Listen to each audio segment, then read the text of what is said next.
because you do have a choice. A gambling crackdown in Dougherty County. 4 convenience stores are raided, 1 store owner arrested. Using gambling and gambling devices to get money. Tifton police officers mourn the death of one of their own after one is killed during a traffic accident. Some drugs have gone missing from a South Georgia nursing home. The Albany Police Department has a new tool. We'll introduce you.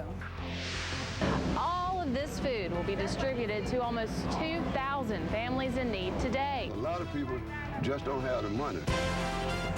Live from 10 WALB, leading the way for South Georgia. This is WALB News 10 at 6. Officers raided 4 Dougherty County convenience stores today in a crackdown on illegal gambling machines. The owner of 2 of the stores was arrested during the raids of his stores and home. WALB News 10's Jim Wallace tells us the DA and sheriff promised to continue seizing gambling machines until there are no more left in the county. Customers at the A&J Food Mart on Newton Road were turned away by sheriff's investigators this morning. District Attorney and sheriff's investigators raided this store and the A&J Food Mart number 2 on Westover Boulevard after the grand jury indicted the owner, Hamang Patel, on 7 counts of gambling and racketeering. We are gathering evidence that confirms, we believe, some of the racketeering activity. Patel's home in the gated community on Grand Island Road in Lee County was also raided and searched. Prosecutors say undercover officers have been playing the illegal machines in these stores since August 2008. They're illegal because they pay out cash rather than merchandise. Regular customer Roger Harris told me that he had seen the machines but thought they were legal. I don't understand those machines how to play. I played a lotto, you know, and when I looked up one day, I seen them. The gambling machines had been confiscated from these 2 stores last month. The DA said today's searches were for evidence following the money trail through Patel's corporation. The money comes from people who are sometimes receiving public assistance themselves. That money goes to these gambling operations, and then it doesn't come back to the state by way of taxes. It goes out of the country a lot of times. The DA also filed a civil suit against Patel's Amir Corporation to try to recover money earned through illegal gambling. This afternoon, 2 more stores were raided. Gambling machines were confiscated by sheriff's deputies at the Citgo on the Liberty Bypass and Holly Drive and the Stop and Shop at Antioch Road in the Liberty Bypass. The DA said the investigation into those seizures is still underway and that no one has been charged in those raids yet. Jim Wallace, WALB News 10. The sheriff and district attorney say their crackdown is ongoing and more stores could be raided. Just getting video in now from the scene of that crash we told you about on West Gordon Avenue. Take a look. You can see here that an Altima rolled over on its side. A Toyota Camry apparently also was hit, and a utility pole. It happened just after 5 in the 1200 block of West Gordon Avenue. We know at least 1 person was taken to the hospital by ambulances. Witnesses tell us that one of the cars was speeding when it hit the other car. We'll continue to follow this story and have more for you on WALB.com and tonight at 11. A tip from the community helped get a suspected child molester off the streets. This afternoon, Lee County Sheriff said 23-year-old Jamie Maurice Smith was taken into custody by Dougherty County deputies along West Colquitt Avenue. The sheriff's office got calls this morning that Smith was here in Dougherty County. Tonight, he's in jail on 2 counts of aggravated child molestation and statutory rape. Investigators say he's believed to have traded drugs to have sex with a 13-year-old girl. Investigators are not releasing the name of the girl's adult guardian so they can protect the girl's identity. The Tifton Police Department is mourning the death of one of their own after an officer was killed in a crash this afternoon. Officer Terry Adams was on his motorcycle rushing to assist another officer just after noon when a pickup truck struck him at the intersection of Tift Avenue and Potts Road. Adams was killed, and the driver and passenger of that pickup were taken to the hospital. WALB News 10's Deliver and Registry has more. Traffic on Tift Avenue came to a standstill. Oh, it was like rear, rear, rear, and then all of a sudden, bam, and no more sirens. It was just like a dead stop. Kimberly Copeland works a few feet from Potts Road where Tifton police officer Terry Adams was killed. It was very troubling, and so we just, went out of the office, and it was bad. Adams was heading south on Tift Avenue with his lights and sirens on when a pickup pulled out of a shopping center parking lot and hit Adams head on. Was There was blood, and his leg looked like it was messed up. The people in the black pickup, they ended up having to go to the hospital. Copeland said that intersection is very hard to pull out of safely, but the CERT team is working to figure out if anyone is at fault. Look back that way again, you know, and keep my eyes on that road because a car comes around that curve really fast, and you know, it's on you before you know it. The Tifton Police Department was hit hard by the news of Adam's death. It's just beginning to sink in, and I don't think we'll fully realize what has happened until maybe later today. And it is also hurting the community.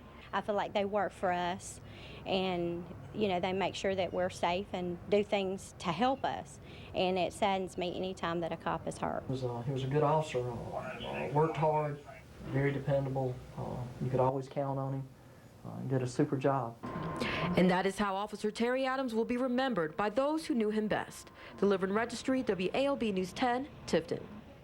Georgia State Patrol Post in Tifton is investigating that accident. Troopers refused to give us details of the crash or tell us the names of the people in the truck and whether any charges will be filed. Breaking news now from Albany Police. They have filed charges against a man who ran over and killed an elderly man in March. It was March 9th that 84-year-old Elijah Harris was hit by an SUV as he walked across Swift Avenue near Clark Avenue. Now the driver who hit him, 37-year-old Ricky Johnson, is charged with second-degree vehicular homicide, driving with a suspended license, and failure to exercise due care. He's also charged with a couple of other traffic violations. Witnesses said Mr. Harris tripped while crossing the street and was hit by Johnson's SUV before he could get up.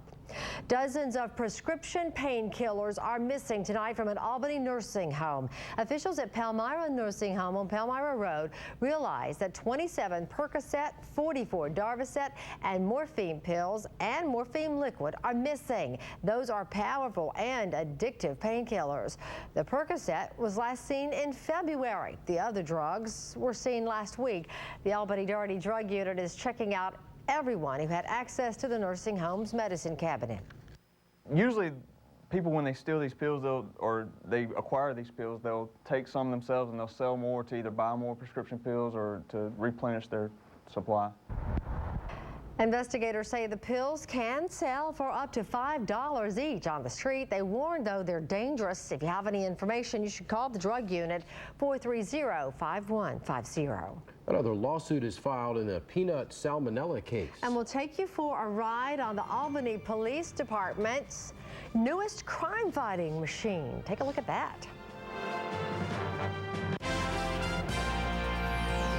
This is WALB News 10 at 6 with news anchors Dawn Hobby and Ben Roberts. Your local weather forecast with AMS meteorologist Yolanda Amadeo. And sports with Robert Heidrich. Another federal complaint has been filed as a result of the salmonella-contaminated peanut butter served in a Minnesota retirement home. Clifford Tessignan, a Korean War veteran and grandfather, died in January after contracting sepsis.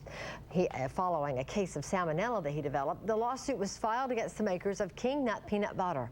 Lawyers say King Nut used peanut products manufactured by Peanut Corporation of America. More than 80 victims have now filed suit against the Peanut Corporation of America because of that salmonella outbreak. The Albany Police Department is stepping up patrols downtown with the use of 2 new high-tech vehicles. The T3s are 3-wheeled stand-up vehicles that allow officers to patrol an area quickly for a cost of about 10 cents a day. The city says it's perfect for patrolling the Riverwalk and will be used for special events. WALB News 10's Jennifer Emmert is live in the parking lot at the Law Enforcement Center to show us. And Ben, this is it. Take a look at the T3 Motion.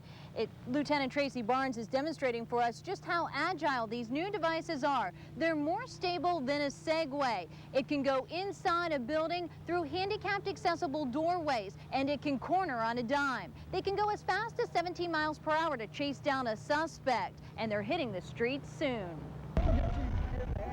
Patrolling downtown Albany just got a little more high-tech. Albany police have been trying out their new tool, the T3, all week, and they're finding it's suited to their needs. We ran from here all the way up to Cleve Cox Landing and back. The battery life is what we were checking and didn't even come down off the power. It ran great the whole way, going up hills and down hills. Here are the stats. Its maximum speed, 17 miles per hour. It runs on 2 rechargeable lithium batteries, so it doesn't need gas. It's got a 0 turn radius, in addition to lights and a siren, and cost about $10,000. It's great for downtown patrolling, along the Riverwalk also. Money to pay for the T3s came out of the capital budget, and the new tool won't replace the police department's horse patrol. The horses can go places that these cannot. The T3, however, is expected to be good for building relationships between the police and the community. It's a really cool piece of equipment, and I mean the kids and adults, actually, when we were driving yesterday, stopped, wanted to talk and wanted to ask about it, you know, and it gives you a chance to do that interaction. Ben, they say these are very good for special events because of the height of the vehicle allows an officer to see up over a crowd. They'll be using these on a daily basis, but they'll also use it for the special events like Fridays on the Flint, and they tell me they can even use it at the Albany Mall for Christmas shopping crowds. We'll be looking for them out and about. Jennifer, thanks. The T3 is only sold for government, law enforcement, or security purposes. You can learn more about them at WALB.com. Click on the homepage. Well, it's a good day to go for a ride on a T3 out there. Yeah, maybe we could run down and take one for a test drive. That's right. You think they'll let us do that? Probably not. Probably not. You know, we'll see. It looks like it's going to be a nice day to do any biking you want to do tonight or even tomorrow. Temperatures are going to be a bit on the warm side, but I suppose not too bad. If you want to go golfing, are you feeling the urge to go golfing tomorrow? Well, if you are, it's certainly going to be a very good day for temperatures in the upper 80s by the evening time. It's going to be a pretty warm one as we go through our 7-day forecast. We'll let you know how warm it's going to get coming up in just a bit. Brought to you by Palmyra Surgical, the lap band surgery leader for South Georgia. Employee Pricing Plus Plus. Sponsored by Cook County Ford, South Georgia's Ford Place. And hey, that's Adele, baby. Now your WALB 24/7 weather with AMS meteorologist Jay Polk. What a wonderful day today. It's been today around South Georgia. Lots of crystal clear blue skies. Look at that. Hardly any clouds to look at as we take a look south from downtown Albany. It certainly is going to be a nice day tomorrow, but maybe a shade on the warm side as well. Happy Earth Day to you. Earth Day, of course, founded back in 1970. This is the 30th, I suppose 40th anniversary or 40th celebration of Earth Day, 39th anniversary of the holiday. The heat is on as we go through the next couple of days. Temperatures are going to be on the rise as high pressure scoots off to the east of the area. I'm sure they'll tell you on the Futurecast model coming up in just a bit. And it will be dry through the weekend, but there is one day that does feature a chance for showers and storms on our extended forecast. We'll let you know which day it is coming up in just a minute.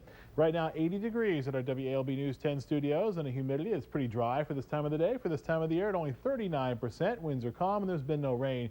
Despite the fact that a front pushed through the area last night, early this morning, there was no rain in the bucket at our WALB News 10 studios. 79 also at the Albany Airport, as well as at Valdosta. 82 in Tallahassee, 81 at Dothan, and 76 in Macon. And of course, dew points are pretty low. As you saw, the humidity fairly low a few minutes ago. 42 the dew point at Albany, 44 at Valdosta, 41 at Macon, and 46 at Dothan. Satellite radar composite. Not a lot of clouds to look at as we go through our 6 o'clock hour. There were a few clouds over northern Georgia, northern Alabama, a few showers associated with a front that I'll show you on the Futurecast model coming up in just a second as well. But for the most part, we are dry around the southeast, and most of these showers are not hitting the ground, at least not at any of the official reporting stations in northwestern Alabama. There's a front that I was talking about on the Futurecast model. It's actually a stationary front, but expected to fade away as we go through the next couple of days and eventually lift back to the north as a warm front. A general southerly flow equals warmer and more moist conditions as we go into the later portions of this week and into the weekend. High pressure sitting just to the south of Apalachicola scoots its way across Florida. That's what gives us the return flow from the south, which equals those warmer temperatures. A few showers being put onto the map by our Futurecast model, but I think for the most part this is overdone. There will be small chances for showers maybe tomorrow night, but that is just about it. 54 for Albany for tonight. Same thing for Valdosta and Tallahassee. Highs tomorrow sitting in the mid to upper 80s, 86 at Albany and also at Valdosta as well as at Dothan, 87 at Tallahassee, 85 up at Macon. For tonight, then mostly clear. 55 is the low. Winds are lighting out of the southwest. Compare that to the 47 that we got down to this morning in the Good Life City. That'll give you an idea of just how much warmer it will be tonight than it was this morning. Partly cloudy and warm for tomorrow. 87 is the high. Winds out of the southwest at 5 to 10. Partly cloudy for tomorrow night again. The low temperature is right around 56. 7-day forecast does call for a small chance for showers and storms. This time, I think a somewhat more widespread chance, Ben and Dawn, as we go through next Wednesday.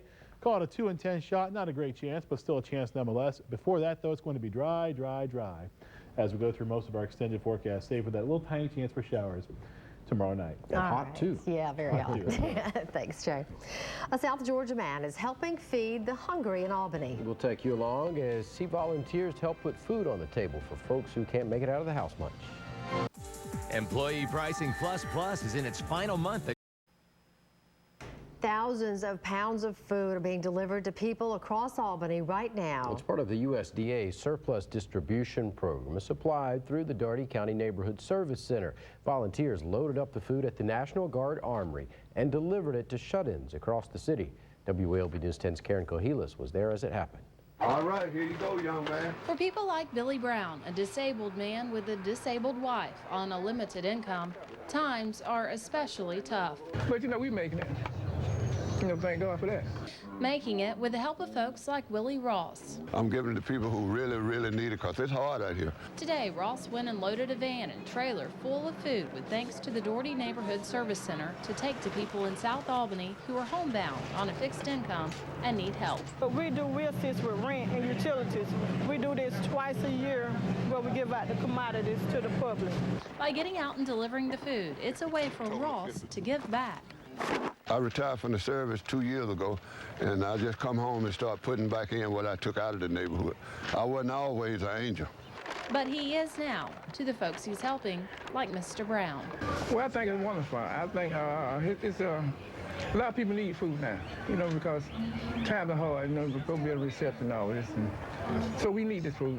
I think they done a great job. And ask for the food, and I have the food, and it'll be some, you know, people that are not hungry tonight. In addition to this stop, Willie Ross delivered food to 51 other homes in South and East Albany. He says he hopes to do even more to help people in his neighborhood later this year. Karen Cohilas, WALB News 10, Albany. Close to 50 other volunteers also helped deliver food to almost 2,000 families today. Originally, food was going to be distributed to the public tomorrow. That has changed, though. The public distribution will be Tuesday at the National Guard Armory from 9 to 1. All recipients must certify they are eligible to receive the food by bringing proof of income and identification. Deerfield-Windsor track star Kelly Conway is getting ready for a different kind of three-peat at next week's state track meet. And the Darton softball team battles Middle Georgia for first place in the region standings. Robert's up next with some highlights.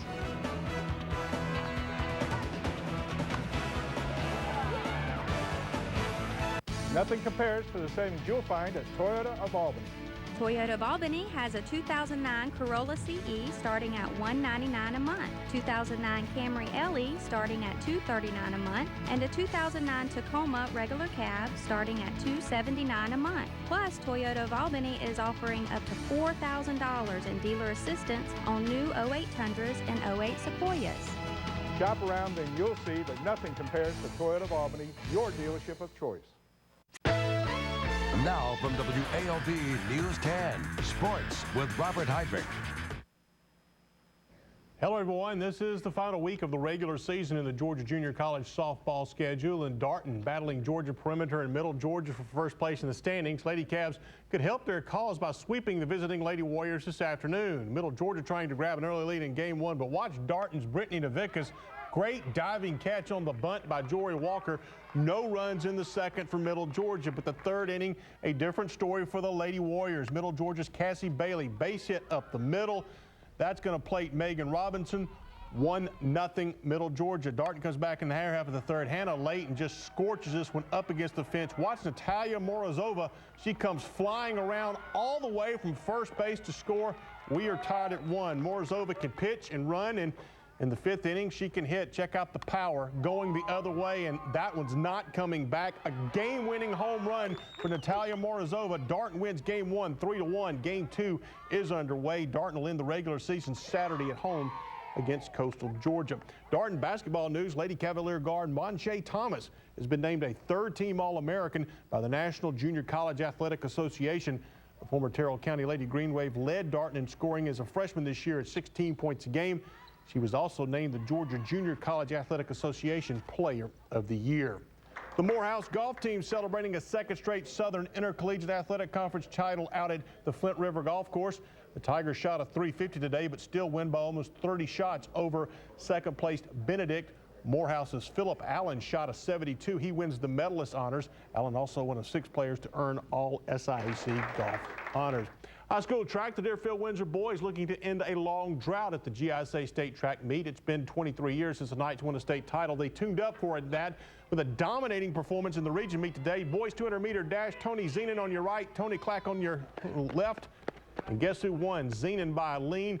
He was the high point man of the boys. He won the 100 to 200 meters and long jumps and was on both relay winning teams. Tony Clack did win the 400 with a time of 49.4 seconds. Taylor Withers wins the 800, 1600, and 3200 meter runs. Deerfield Windsor won every event in the region meet with 140 points. Southland and Westfield finished tied for second with 36. Girls meet, Deerfield Windsor junior Kelly Conway going for a three-peat for a 3rd straight year at next week's state meet. Only this year, Conway's going to try to show some speed. She won the 800, 1600, and 3200 meters for 2 straight years, but she's not going to run the 3200 meter this year. Instead, Conway won region titles in the 800 meter dash here, also the 400 meter and 1600 meter runs. Kelly Conway tied Brookwood's Christy McMillan for the high point winner in the girls meet. Deerfield Windsor Lady Knights win the region title with a score of 122 points. Brookwood was second. The GISA State Track meet is next week at Hugh Mills Stadium. The late mornings when you want to have your fishing plans for Thursday. Fishing game forecast makes a nice jump in the good range at 11 in the morning. It'll stay there until about 1:30 in the afternoon. Your best action, though, tomorrow night, right before midnight. NFL reports out of Motown say the Detroit Lions are apparently talking contract with the agent for Georgia quarterback Matthew Stafford. The Lions, you know, have got the first pick in Saturday's draft, and they said they want to have a contract agreement with that first-round pick before they make it Saturday. Lions are also believed to be interested in Baylor offensive tackle Jason Smith and Wake Forest linebacker Aaron Curry. And Smith and Stafford have the same agent, so if you're talking to agents, you really don't know which player you're talking about, but it looks like Stafford's probably going to be the #1 player picked. Nice paycheck wherever he goes. Well, he obviously made the right decision coming out early. Yeah. All right, thanks, Robert.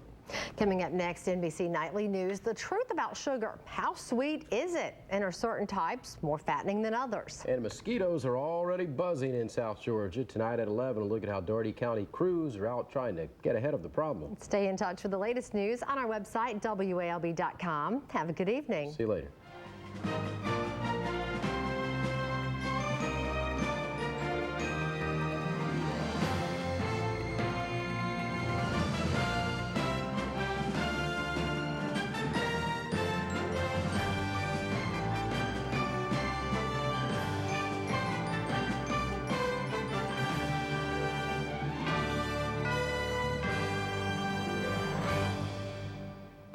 On our broadcast tonight,